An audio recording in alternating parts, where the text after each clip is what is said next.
Welcome to the 2021 Economic Depression and Preparation Channel. I'm your host, Tony. Thank you for joining me on this Thursday edition, the first of the month, July the 1st, 2021. We've made it to another month, and the summer travel season has began. Our thoughts and prayers are still with those in the Miami building collapse. Before we continue, just wanted to put that out there. And we're thankful, we're grateful for those of you that are here and that are in a sound mind, and both financially, spiritually, mentally, and physically. And so we just want to continue to keep those in the heat wave, those who have suffered in the heat wave in the the northwest, and as well as our friends in British Columbia who had the highest temperatures in 100 years there, and some lost their lives up there in Vancouver and north of in British Columbia. So our thoughts are with our Canadian brothers and sisters as well. And today, we did receive some good news. The jobless claims went a record pandemic era low, of 364,000. So we're dropping down. Remember last week it was 410,000. Now we're down below 364,000 jobs lost this morning. Initial jobless claims. So that's good news. It was below the 390,000 estimate that many economists had predicted. So this is the lowest total in the pandemic that we've experienced. But there's still more than 11 million Americans receiving benefits through pandemic-related programs. And also, we still have 25 to 30 million Americans who are unemployed, continuing to be unemployed, either by being furloughed or the job that they had did not come back after the pandemic so far.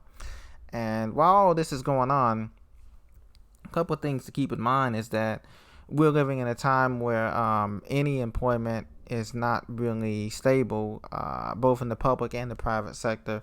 And we're all just kind of treading water, hoping that things will get better after this year. And once all of the bills that the Congress wants to pass, like the infrastructure bill, the American Family Rescues Plan, the child tax credit, we hope all of those can pull through before the midterms next year in 2022. Because then it may be more of a stalemate situation as more Republicans are going to seek to balance the power there in the Senate, there in the House. And then there's also this economy is going to be in a stalemate situation because of what's going on around the world. Because as you know, the United States economy is affected by the world economy, and what goes on, what affects here affects everyone else as well, other countries as well. So another thing too was the budget deficit will hit $3 trillion this year. And this budget deficit is what's going to bring down this economy even more, because we have $130 billion less than last year's shortfall, but triple the deficit. And these deficits are only going to get bigger as government spending continues to get higher and higher. And that brings your dollar down, the value of the dollar down.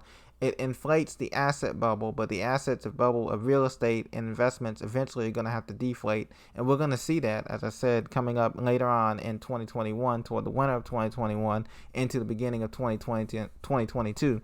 And that's when the Federal Reserve Bank is going to have to make a decision on tapering. And they're going to have to taper soon, raise interest rates soon, because inflation will still be with us. It's at 5.5% now and growing. And many of you have seen that. You've gone to the store, you've gone to different places, you've seen the price rises, and gas prices on the rise again now. The average price of a U.S. gallon of gas is at $3 a gallon now nationwide. Obviously, some people in California are paying almost $5 a gallon for regular and premium. And so the summer is just beginning. If you have any travel plans, continue to do that with your family. Continue to make preparations, because the budget deficit isn't going anywhere. States are going to have shortfalls, especially those states that have wildfires and everything else. That has to be paid for. And the workers, the first responders, have to be paid as well. And that's going to cost a lot of money out of this deficit that we see here.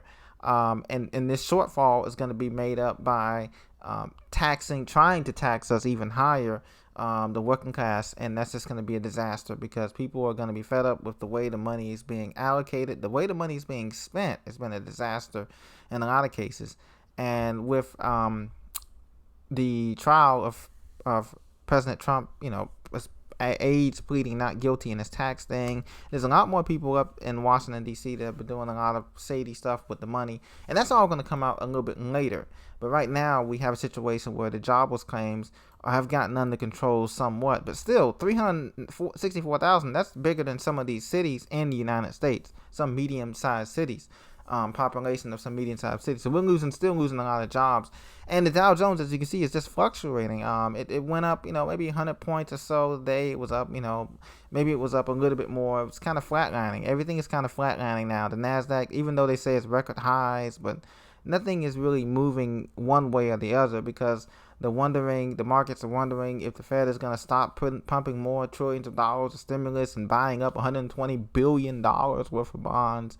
And so with all of this going on, we have to thank God that we have our preparations, that we are continuing to prepare. If we've just started to prepare, don't give up. Continue. There was a line here where I'm at, people buying seeds at farmers market this past weekend. They had a big farmers market downtown. People were buying seeds, heirloom seeds, saving them, buying them. And that's what I encourage you guys to do, because you never want to be in a situation where you're waiting for food, water, or sustenance in a long line of people or a long line of cars. And thank God we haven't seen that on TV anymore, about people waiting in lines and big long food bank lines. But that can come a reality. If this Delta variant or another variant comes back, we could be in a big time crunch, a quagmire. Let me know what you're seeing in your neighborhood, in your towns. I'm still seeing a lot of commercial real estate vacant up here in the Northeast, and I don't know if that's going to change anytime soon. Probably not. The banks are taking up things. The housing market is starting. They say more houses are going on the market. That's what MSNBC was saying this morning. So there may be less of a crunch, but it's going to be crashing because people just don't have that kind of capital available, especially with the rising prices of an average single-family home in America today. So let me know what you're seeing. Have a blessed day today, this Thursday, sorry. And because we look forward to this July the 4th weekend, let's celebrate our independence, our freedom of thought, freedom of speech, freedom of conscience, freedom of religion, to worship the way that we know we can worship. To let us know that there's hope beyond this life and beyond America. So be blessed. I'll talk to you very soon. Thank you for your support. Talk to you soon.